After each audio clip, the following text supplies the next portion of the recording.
যদি দেশকে এগিয়ে নিতে হয় তাহলে আমাদের সবাইকে পরিশ্রম করতে হবে, আমাদের সবাইকে চেষ্টা করতে হবে। যে রাজনীতির গঙ্গা ববর প্রাসাদে আর বড় বড় জমিদারদের বন্দী ছিল, চৌধুরী চরণ সিং সেই গঙ্গাকে গ্রামে নিয়ে এসেছিলেন, গ্রামের গলিতে নামিয়ে দিয়েছিলেন। কৃষকদের অবস্থা খারাপ ছিল পাটওয়ারি লেকপালদের অত্যাচারে। সবাইকে বরখাস্ত করে বলেন কৃষকদের ওপর অন্যায় হবে না। যদি চৌধুরী চরণ সিংজি তখন কটেজ ও ক্ষুদ্র শিল্পের পক্ষে সওয়াল না করতেন, তাহলে আজ এই দেশে কি হতো? 6,33,00,000 MSME, ক্ষুদ্র, মাঝারি ও কুটির শিল্প আছে আজ। আজ যদি সরলতা আর সততার কথা বলি, তাহলে আমরা তো গান্ধীজিকে দেখিনি।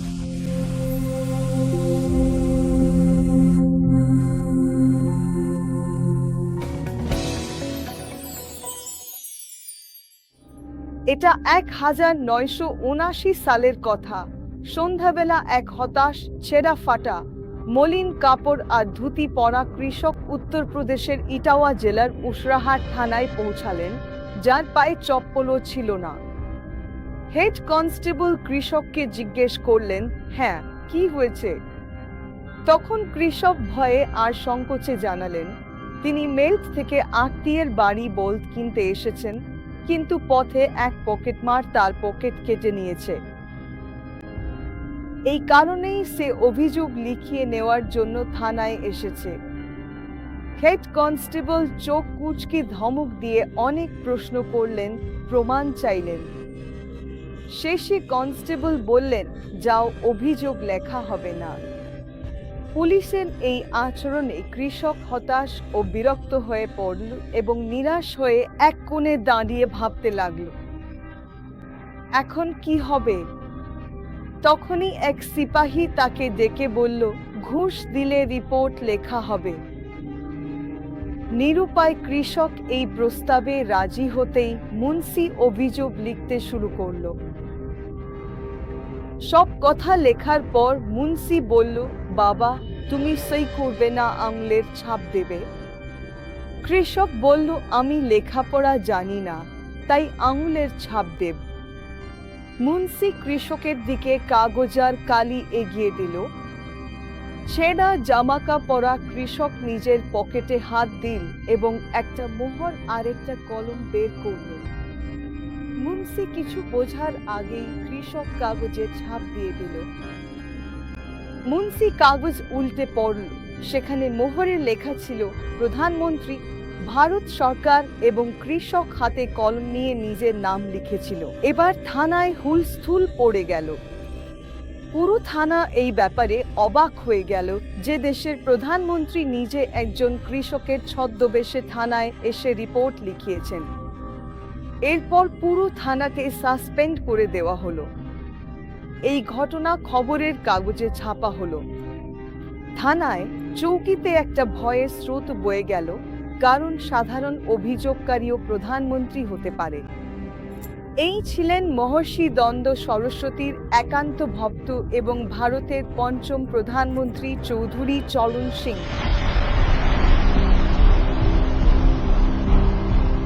অনেক থানায় গিয়েছিলেন, স্টাফ ছিল না। তখন বন্দীদের ধরে আনলে তাদের কি অবস্থা হতো?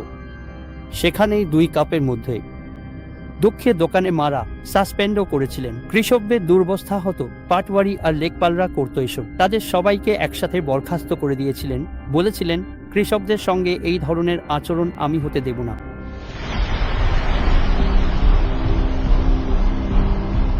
নমস্কার, আমি হরপ্রীত কৌর। আজকের কাহিনী দেশের পঞ্চম প্রধানমন্ত্রী চৌধুরী চরণ সিংকে নিয়ে, যিনি ইউপির মুখ্যমন্ত্রী এবং দেশের স্বরাষ্ট্র, অর্থ ও প্রধানমন্ত্রী পদের পাশাপাশি প্রধানমন্ত্রীও হয়েছিলেন। দীর্ঘ রাজনৈতিক জীবন কাটানোর পরও তিনি নিজের জন্য কোনো সম্পত্তি তৈরি করেননি। যখন 84 বছর বয়সে 29 মে 1987 সালে তাঁর মৃত্যু হয়, তখন তাঁর অ্যাকাউন্টে মাত্র 470 রুপিয়া ছিল। এই গল্পটি 1900 সালের আশেপাশে শুরু হয়। বুলন্দশহর জেলার থানার এলাকায় চিতসোনা আলিপুর গ্রামের বাসিন্দা মীর সিং এবং তাঁর স্ত্রী নেত্রকৌল 5 একর জমি চাষের জন্য প্রায় 15 কিলোমিটার দূরে। নূরপুরে 23 ডিসেম্বর 1902 সালে চরণ সিং জন্মান। পরে জমিদার জমি বিক্রির সিদ্ধান্ত নিলে মীর সিং তা কিনতে না পেরে পরিবার নিয়ে মেরঠের ভুগবড়িতে চলে যান। 1922 পর্যন্ত তাঁরা ওখানেই ছিলেন। এই পরিবেশেই ছোট্ট চরণ সিংয়ের মনে ব্রিটিশ শাসন ও গ্রামের গরিব কৃষকদের শোষণের বিরুদ্ধে সংগ্রামের বীজ বপন হয়। ভ্রুপৌড়ি গ্রামের কাছে 3 কিলোমিটার দূরে জানি খুর্দ গ্রামের সরকারি স্কুলে তিনি প্রতিদিন হেঁটে পড়তে যেতেন। এরপর চরণ সিংয়ের পরবর্তী গন্তব্য ছিল মেরঠ শহরের মডেল ট্রেনিং স্কুল। সেখানে 1 বছর পরে 1914 সালে মেরঠের গভর্নমেন্ট কলেজে ঢোকেন। নবম শ্রেণীতে বিজ্ঞান, ইংরেজি, অর্থনীতি ও ইতিহাস বেছে নেন। চরণ সিং 1919 হাই স্কুল ও 1921 এই ইন্টারমিডিয়েট পাশ করেন। এরপর পড়ানোর সামর্থ্য তার বাবা মীর সিংয়ের ছিল না। দারিদ্র্যের কারণে বাবা পড়াশোনা বন্ধ করতে চাইলে কাকা লাখপত সিং খবরটি পান। আর্থিক অনটন বুঝে তিনি চরণ সিংয়ের পড়াশোনা শেষ না হওয়া পর্যন্ত সমস্ত খরচ বহনের দায়িত্ব নেন। চরণ সিং আগ্রা কলেজে পড়েন। 23 এ বিএসসি, 25 এ এমএ ও 27 এ এলএলবি করেন। 25 জুন 1925 এ তিনি গায়ত্রী দেবীকে বিয়ে করেন। চৌধুরী চরণ সিং স্বাধীনতার লড়াইয়ের উত্তাল সময়ে বড় হন। জালিয়ানওয়ালা বাগ হত্যাকাণ্ড এবং পরাধীন ভারতের ছোঁয়াছুঁয়ি তাঁকে গভীরভাবে নাড়া দিয়েছিল। তখন সামাজিক ও রাজনৈতিক পরিবর্তনের দুটি ভিন্ন মতাদর্শের লড়াই চলছিল, যার মধ্যে তিনি ছিলেন। তিনি দয়ানন্দ সরস্বতীকে বেছে নেন এবং গান্ধীজির দ্বারা প্রভাবিত হন, তবে তা স্থায়ী হয়নি। 1926 সালে চরণ সিংয়ের 24তম জন্মদিনে আব্দুল রশিদ নামের এক্ষুনি শুদ্ধি আন্দোলনের বিরোধিতায় আর্য সমাজ নেতা স্বামী শ্রদ্ধানন্দকে হত্যা করেন। গান্ধী হত্যাকারী রশিদকে নিজের ভাই বলে এই খুনের জন্য ক্ষমা করে দেন। কিন্তু চৌধুরী চরণ সিং শুদ্ধি আন্দোলন সমর্থক হিসেবে হত্যাকারী মৃত্যুদণ্ড চেয়েছিলেন। তিনি সত্যার্থ প্রকাশের 14তম সমুল্লাস মানলেও গান্ধী তা সরানোর দাবি করেন।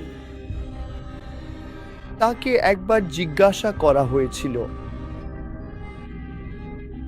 যে স্বামী দয়ানন্দ ও গান্ধীজির প্রভাব আপনার মনে কি কি পড়েছিল, কিভাবে পড়েছিল। তিনি বলেছিলেন স্বামী দয়ানন্দের সুযোগ হয়নি এবং সমাজ সংস্কার ও মেয়েদের বিষয়ে তাঁর যে চিন্তা ছিল, জাতি সম্পর্কে গান্ধীজি ও তাঁর চিন্তাধারায় আমাদের মতে মিল ছিল। চৌধুরী চরণ সিং গাজিয়াবাদে ওকালতি শুরু করেন। সাইমন কমিশন ও লবণ সত্যাগ্রহে যোগ দেওয়ায় 1930 এ তাঁর 6 মাসের জেল হয়। 1931 এ মেরঠ ডিস্ট্রিক্ট বোর্ডে বিনা প্রতিদ্বন্দ্বিতায় জিতে 27 বছর বয়সে তিনি কংগ্রেস সদস্য হন। তিনি গাজিয়াবাদ শহর কংগ্রেস কমিটি গড়ে 1939 পর্যন্ত বিভিন্ন পদে ছিলেন এবং একই সাথে আর্য সমাজ প্রধান কমিটির সভাপতি ও মহাসচিব ছিলেন। আমি 1939 সালে আমার হাই স্কুল পাশ করেছিলাম। মেরঠের গভর্নমেন্ট হাই স্কুল থেকে মহাত্মা গান্ধী যখন এইবার দেশের সীমা পার করেছিলেন, ইংরেজদের বিরুদ্ধে বিদ্রোহ করার জন্য কংগ্রেসের কথা, তখন আমার প্রজন্মের যারা ছেলেরা ছিল তারা স্কুল ও কলেজে পড়ত। মহান ব্যক্তিদের নাম আমাদের সামনে ছিল। স্বামী দ্বন্দ্ব, স্বামী রামদেব, যাদের আমরা জীবনী পড়তাম না, যাদের বই পড়তাম। মহর্ষি দয়ানন্দজির প্রভাবে সামাজিক সংস্কার ও সত্যাগ্রহের মতো নীতিগুলো তিনি আপন করে নেন। এমনকি চৌধুরী চরণ সিং আগ্রা কলেজের হোস্টেলে থাকাকালীন দলিতদের হাতের তৈরি খাবার খেতেন। পরে গাজিয়াবাদে তিনি একজন দলিত রাঁধুনি রাখেন, যিনি 1939 পর্যন্ত ছিলেন। এজন্য চরণ সিংকে সমাজ ও আত্মীয়দের বয়কটের মুখে পড়তে হয়। কিন্তু দয়ানন্দজির এই শিষ্য বিচলিত হননি। আমাদের কাছে এটা বড় কিছু নয়, আর পার্থক্য না মানলে তো একদমই নয়। কিন্তু 100 বছর আগে আগ্রা কলেজের ছাত্র ও সহকর্মীরা এর প্রবল বিরোধিতা করেন। তিনি আজীবন জাতিপ্রথার বিরুদ্ধে লড়েছেন ও নতুন চিন্তা এনেছেন। আজও আমরা যা বলতে লজ্জা পাই, তিনি তা সাহসের সঙ্গে খোলাখুলি বলতেন। 1937 সাল চৌধুরী চরণ সিংয়ের রাজনৈতিক জীবন বদলে দেয়। কংগ্রেস 1921 থেকে চলা প্রাদেশিক নির্বাচন বয়কট করলেও 1937 এর নির্বাচনে অংশ নেওয়ার ঘোষণা করে।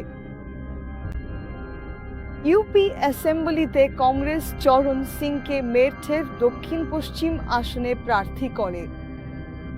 বাগপত ও গাজিয়াবাদ মহকুমা সম্বলিত এই কেন্দ্রে তিনি 78% ভোট পেয়ে যেতেন। তিনি ন্যাশনাল পার্টির প্রার্থীকে হারান।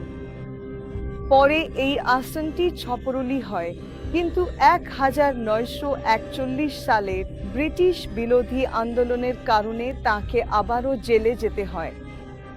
কারণ মেরঠ, মাওয়ানা, সরধনা, গাজিয়াবাদ ও বুলন্দ শহরে তিনি গোপন বিপ্লবী দল করেন। দেশ স্বাধীন হলো, কংগ্রেস ক্ষমতায় এলো, কিন্তু মহর্ষি দ্বন্দ্বের এই শীর্ষ সামাজিক নীতিতে অটল রইলেন। সালটা ছিল 1959।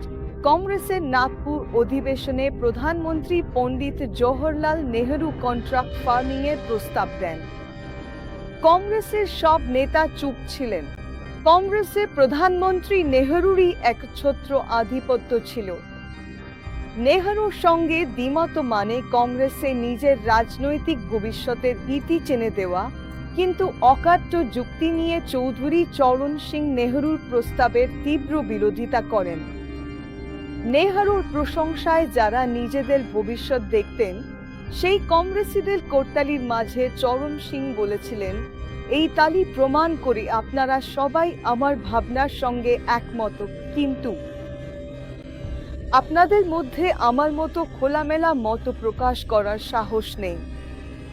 স্পষ্টতই সেই সাহসের মূল্য চরণ সিংকে পরে কংগ্রেস থেকে ইস্তফা দিয়ে চোকাতে হয়েছিল, কিন্তু সেটি ছিল না তার রাজনৈতিক জীবনের সমাপ্তি, বরং এমন এক সূচনা যা দেশে পরিবর্তনশীল বিকল্প রাজনীতি ভিত্তি স্থাপন করেছিল। তার তৈরি রাজনৈতিক ভিত্তি প্রায় 3 দশক উত্তর ভারত ও ওড়িশায় অকংগ্রেসী রাজনীতির স্তম্ভ ছিল। তার দক্ষতা নিয়ে সন্দিহানরা তাকে শুধু কৃষক নেতা ভাবতেন। ইংরেজি শিক্ষিতরা হয়তো তার লেখা ইন্ডিয়াজ ইকোনমিক পলিসির মতো গুরুত্বপূর্ণ বইগুলোর কথা জানেন না। শিষ্টাচারের অসংখ্য বইয়ের মধ্যে হয়তো কোনোটিই পড়েননি। ভারতের গ্রামীণ অর্থনীতির সঠিক জ্ঞান মহর্ষি দয়ানন্দ সরস্বতীর পর সর্দার বল্লভভাই প্যাটেল এবং চৌধুরী চরণ সিংয়ের মধ্যেই দেখা গিয়েছিল। যারা চাইতেন যে পরিবার চাষাবাদে যুক্ত আছে, জমির মালিকানা তাদের হাতেই থাকা উচিত, যারা চাষ করছে, কিন্তু এর বাইরেও আমাদের অন্য সুর তুলতে হবে। তিনি চাইতেন সেই অনুযায়ী গ্রামের চেহারা বদলাতে হবে। তাই চৌধুরী চরণ সিংজি পাটোয়ারির জায়গায় নাম দিলেন লেখপাল, অর্থাৎ লেখার পালন করতে হবে। গত বছর যদি জমি ত্রিলোক ত্যাগের নামে ছিল, তাহলে পরের বছর সেটা অন্য কারো নামে কিভাবে চলে গেল? কিভাবে গেল?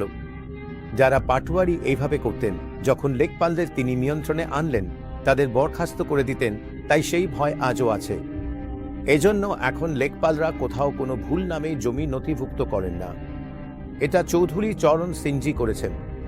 চৌধুরী চরণ সিংজি মন্ডি সমিতি চালু করেছিলেন। চৌধুরী চরণ সিংজি চকমন্ডির আইন এনেছিলেন, কারণ কৃষকের জমি ছড়িয়ে ছিটিয়ে পড়ে থাকত। চৌধুরী চরণ সিংজি সেই জমিগুলো একত্র করে একসাথে করলেন এবং আরও একটি বড় কাজ করলেন। চকমন্দির ফলে যে 5% জমি ছাড়ে পড়ে যেত, সেটা গ্রাম সভার অধীনে চলে যেত। তিনি এই আইনও নিয়ে এলেন যে এই জমি হরিজনদের বরাদ্দ করা হবে। মুখ্যমন্ত্রী এবং প্রধানমন্ত্রী হিসেবে চরণ সিংজিকে দীর্ঘ সময়কাল কাজ করার সুযোগ মেলেনি, কিন্তু উত্তরপ্রদেশে তিনি যে ভূমি সংস্কারের উদ্যোগ নিয়েছিলেন সেগুলো থেকেই অনুপ্রাণিত হয়ে বাম মোর্চা পশ্চিমবঙ্গে 3.5 দশক শাসন করতে সফল হয়েছিল। সিংহের সবচেয়ে বড় রাজনৈতিক অবদান ছিল এই যে নেহরুর চরম জনপ্রিয়তা এবং কংগ্রেসের জাতীয় স্তরের আধিপত্যের সময়েও তিনি বিকল্প রাজনীতির আশা শুধু নতুন জায়গায় আনেননি, বরং সেটিকে কেন্দ্রীয় ক্ষমতা পরিবর্তনের অকল্পনীয় পর্যায়েও পৌঁছে দিয়েছিলেন। নতুন প্রজন্মের অজানা যে চরণ সিং শুধু রাজনীতিবিদ নন, তিনি কৃষি বিজ্ঞানী ও সমাজ সংস্কারকও ছিলেন। সমাজ সংস্কার তাঁর কাছে শুধু বক্তৃতা ছিল না, ছিল জীবনচর্যা। চরণ সিং এই বৈষম্য মানতেন না। তার মতে জন্ম নয়, কর্মেই সব। বইয়ে লিখেছেন শোষণী অসমতার মূল। আজমের দরগায় চাদর চড়াতে অস্বীকার করা আর্য সমাজী চরণ সিং শীর্ষ পদেও ছিলেন সরলতার প্রতীক। শাসন ব্যবস্থা দেখতে ছদ্মবেশে অফিসে যেতেন এবং অভিযোগ পেলে সভার মঞ্চ থেকেই। পরিবর্তনের এই গল্পগুলো আজ সিনেমার মতো শোনালেও এটাই ছিল চৌধুরী চরণ সিংয়ের রাজনৈতিক স্টাইল।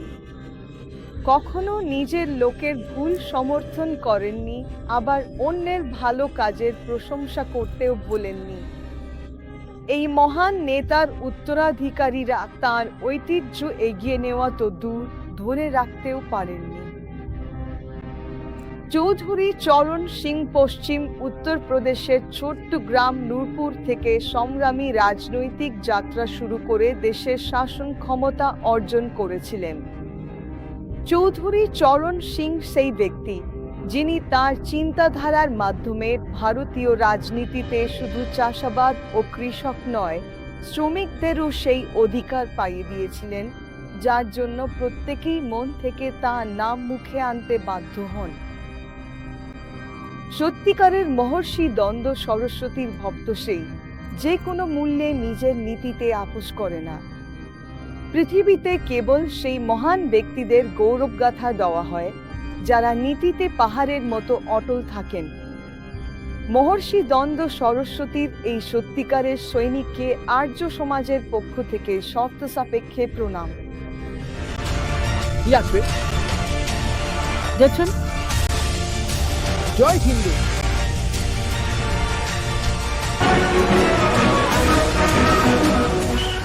চৌধুরী চরণ সিং মৃত্যুর পর তার পৌত্র শ্রী জয়ন্ত চৌধুরী